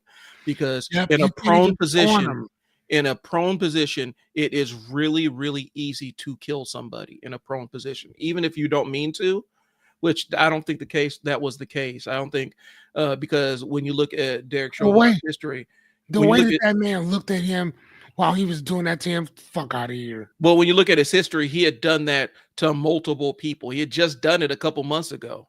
And I think they had taken him to court behind that, and it got thrown out. And so in a prone position, and now you're talking now this is professional talk here. The reason why prone restraints are dangerous is because they have a higher risk of killing somebody. That's why if your kid ever gets sent to one of these work camps or anything, or they get shipped to somewhere, you need to be very clear and ask them, do they do prone restraints? And if they do, you need to bring it up in court. And say, they do prone restraints. Can we find a place that doesn't do prone restraints? Because prone restraints can kill people. And they do kill them. They do kill people. They can. They do. You know, I had an entire live stream I was going to do the other day about all that stuff that's happening in Kearney, bro. What happens when you have a group in authority that has no oversight? Well, what's going on in Kearney? Oh man, that little boy that got molested out in the youth care, the YRTC in Kearney. No. Oh, so okay, this is kind of an aside, but it kind of falls into what we're talking about in terms of government accountability, right? So, the YRTC, the Youth Rehabilitation Center in Kearney, for a long time was independent of courts. Like now they barely have court oversight, but beforehand, if your kid got sent to the YRTC in Kearney, they were no longer court involved. They are a ward of, basically they're property of Kearney. They're on juvenile probation, or parole or whatever. They were on, but they're basically, Kearney was their ward. Like they were their guardian essentially. So they had no oversight. Well, apparently, this little boy, this little kid, and I'm not, 17 is still a kid to me. I don't care what anybody says. 17 is a child to me. Yeah. But one of the staff had a sexual relationship with this boy. And Kearney they knew about it and they reported it to nobody. And you know what they did? They found out about it. And then they kept writing reports talking about this kid's behavior, lashing out and not taking accountability or anything. When they were sending it to his mom, didn't say a word about what happened. They tried to cover it up. And this is not the first case. They've done this multiple times. This is the one that's most recent. And the reason why they could get away with it is they have no oversight. Nobody's paying any attention to what they do. They've operated with impunity for years. I mean, I get that, but statutory rape is still statutory rape. Exactly. It is. And the only reason that woman got arrested was because people said, hey, what's going on here? And then all of a sudden the state patrol's doing an investigation and arrest her. But they didn't report it to the judge. They didn't report it to his mom. They didn't report it to the state, anybody. They just kind of kept it internal and fired her. But then said he was acting out, like it wasn't a reaction or anything to what happened with this staff member. Right. No oversight. You cannot trust institutions with no oversight. I don't understand how people. No. You can't. Any institution that has no oversight is a rogue institution, and people are going to get hurt. And she had been molesting this boy for all this time.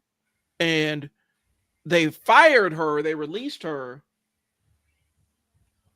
Yeah, they released her. Yeah, they're not allowed. It's automatic legal charge. It's against the law. In the state of Nebraska, it's against the law for them to have sexual contact with an inmate because an inmate can't consent. Regardless of how they say it, inmate is a ward of a state. They can't consent to a sexual relationship, especially a child. But well, I mean, that's for now.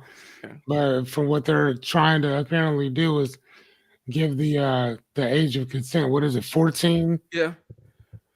But even then, inmate can't. It's illegal for an inmate to consent to a sexual relationship. Instantly, that person, the initiator, the person working in the position of power, is up on charges. Supposedly, Kearney tried to cover it up. And the reason why they tried to cover it up because they've been getting away with a lot of stuff up until all these years. It was crazy when I had kids at Kearney, bro. Some of the stuff they did was absolutely insane. And they knew, well, who's going to check me? Because they have full control over whether that kid gets to go home, whether they get placed if like they get total control. They get to dictate exactly what happens to this kid. So they're in a position where you have a kid that got molested under your care, and then you're saying, well, now he's acting out, and because he's acting out, we need to hold on to him for longer. But they're not providing any other kind of care to address the sexual abuse that happened. But then they're telling his mom, well, he's still acting out. He can't come home because he's acting out. Filthy work, bro. Filthy work. But that's what happens when you have no oversight. So I don't trust institutions like that. I don't trust institutions. I don't trust what people are telling me. So it goes back to your larger question. When they say, well, the cartel is doing X, Y, and Z. Okay, I need evidence of that. Gotcha. Because it sounds like show me. Yeah, it sounds like you're saying something to give them more unilateral powers to do things that they're not supposed to be doing. Gotcha. Is what I'm saying. So, gotcha. Yeah. Now I'm looking at I'm trying to find I found it. Was it a chick doing this to a man? Yes. Because if it was a male to a girl, then it wouldn't be. It would have been a big deal.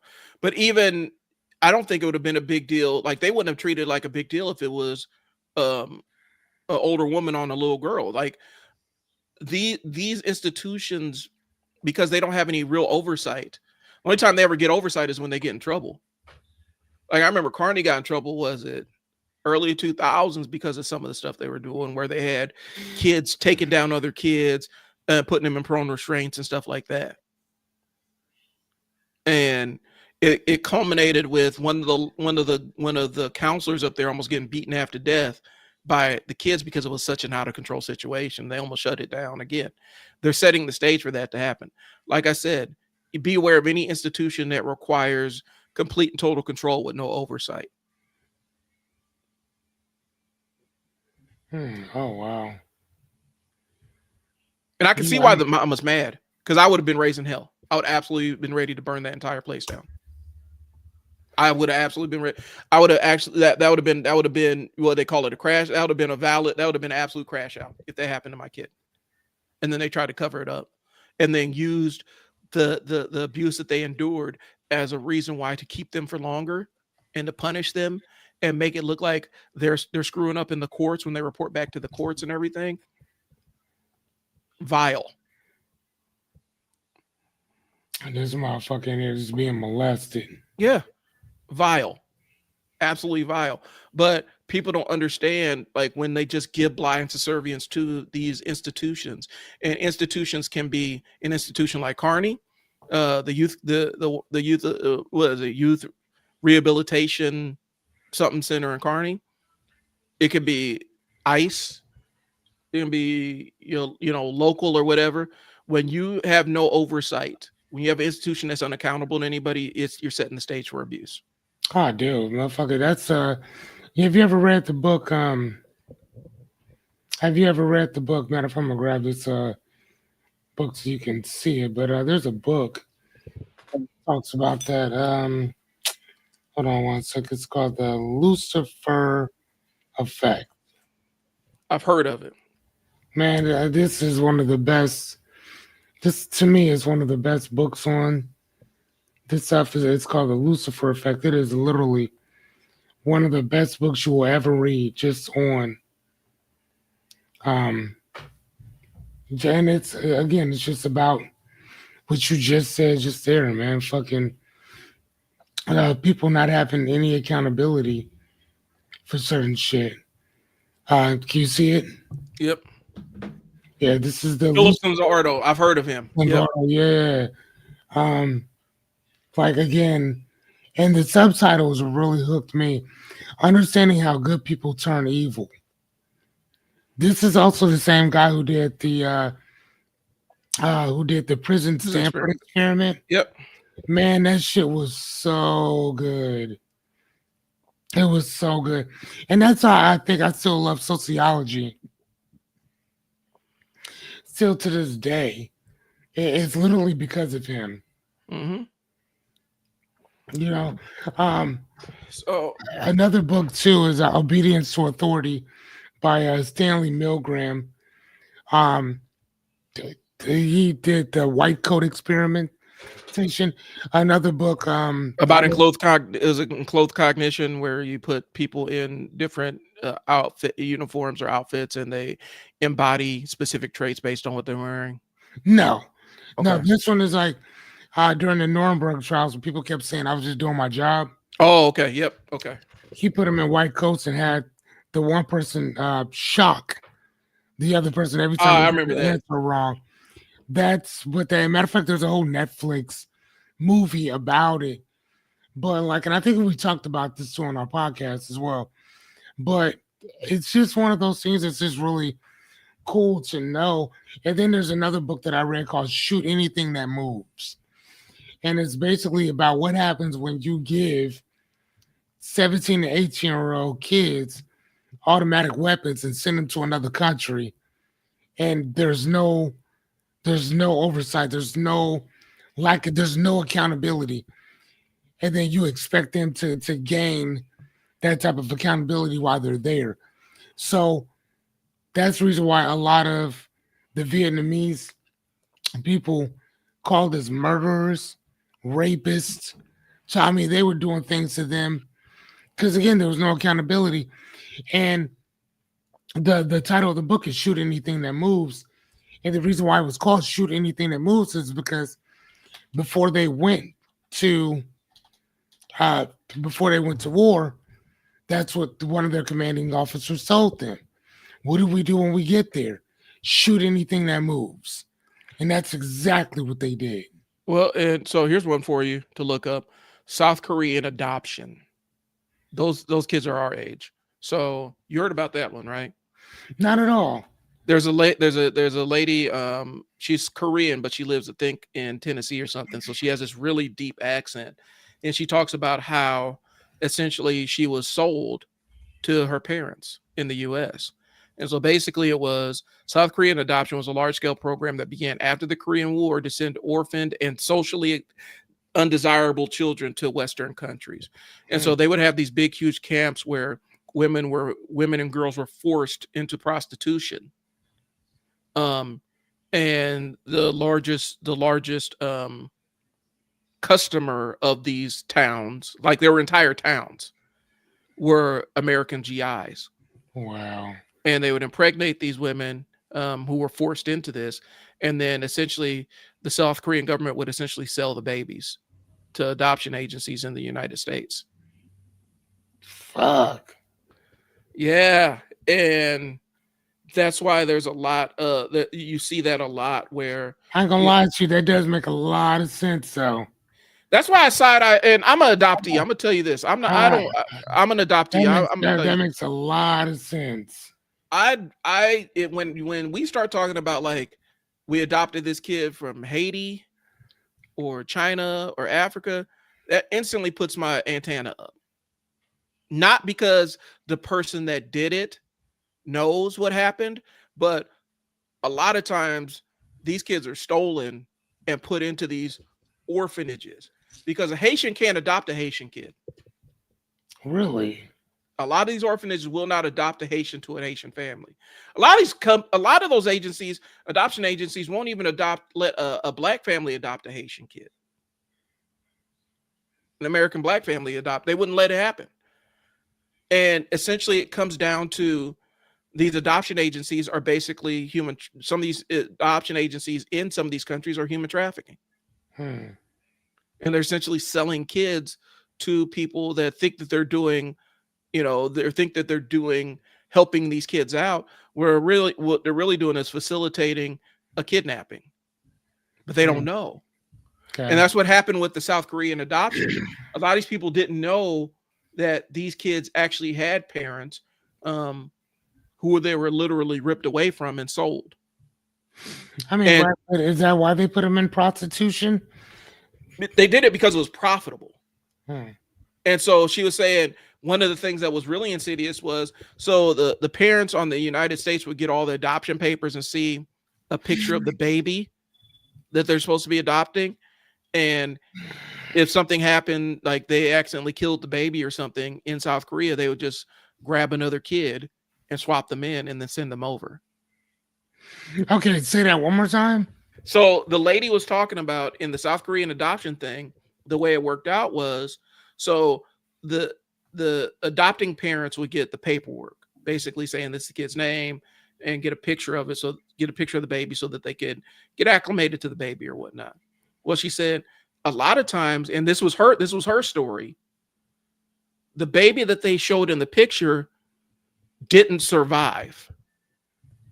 And so they would just take another kid from somebody else Jesus. and just slap them in there and then ship them off and sell them off to the United States to this adoptive family. And she says, my parents didn't know what exactly they were a party to, but it was something that was happening, and it was government sanctioned and approved. And somebody in the US knew what was going on, but they didn't say anything. Oh, wow. So yeah, I don't trust institutions with no oversight because there's so many abuses that can happen. Real quick, guys, before I forget, because I said I would do this. It's me holding myself accountable. So I did do, and sorry if it comes out of left field, y'all. I have taken all the stuff I taught when I was showing Fearless, all the stuff about recording himself and stuff like that. I took it and put it into a course and opened up a community. So there's a QR code if you guys are interested. Oh, nice. I like that. Let me go to it. I like that. It's gonna take. Give me a second. It's called the content creation or the content to cash machine. And basically it teaches business owners how to create content to drive business, not to go viral. And so the first section I have in there is teaching a lot of the logistics of recording yourself, where there's audio, video, like the basics, and then a little bit of copywriting stuff so you know what to say on camera. And I'm building this out. I want to build this and make this a whole community for business owners so that they can learn the ins and outs. And it doesn't just end with video, because I'm doing other modules, but we're starting with video, but we're going to get into blog writing. We're going to get into taking photos, podcasting, all that stuff that business owners can do to drive business for themselves. So that's what I got out there. If you want to learn, and I tried to take a lot of stuff I taught Fearless and put it in there. So if you want to learn, jump in there. I'm doing, was it $97 for the first 10 members, and then they get lifetime access, and then it'll go to a monthly retainer, monthly fee, a monthly and annual fee, if that makes sense.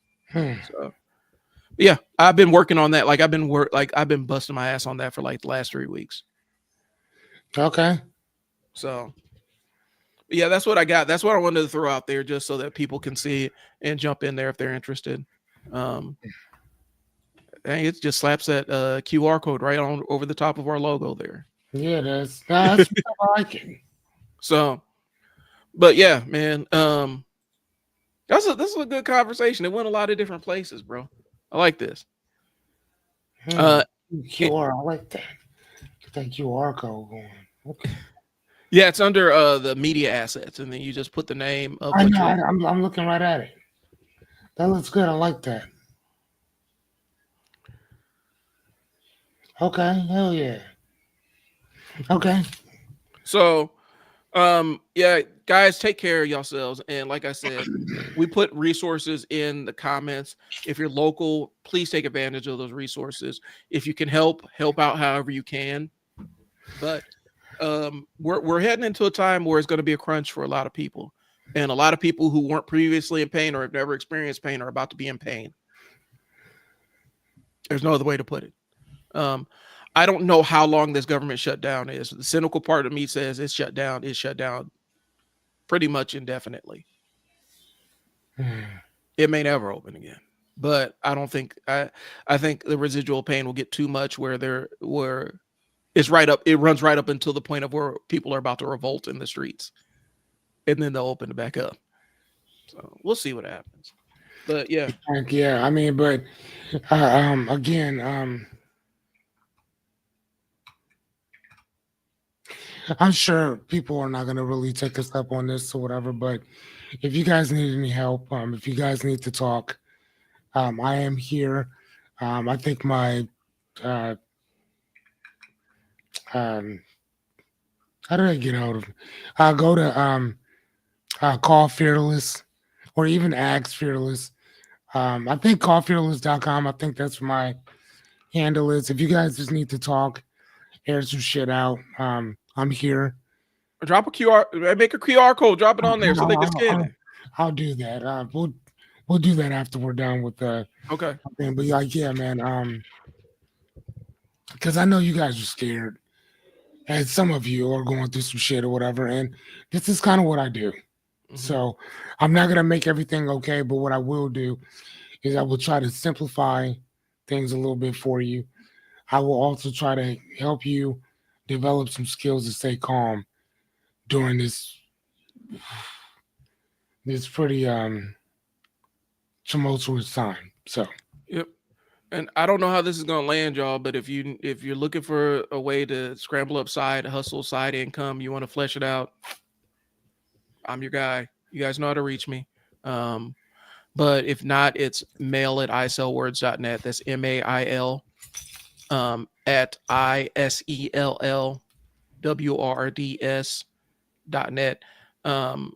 Hit me up if you guys ever like, if you're looking for, if you have that thing like, okay, I got to scramble up some side income. I don't necessarily have a lot of time. I'll sit down and consult with you and figure out what kind of job you need to pursue, what opportunities are there for you to make money independently, because I've done it all.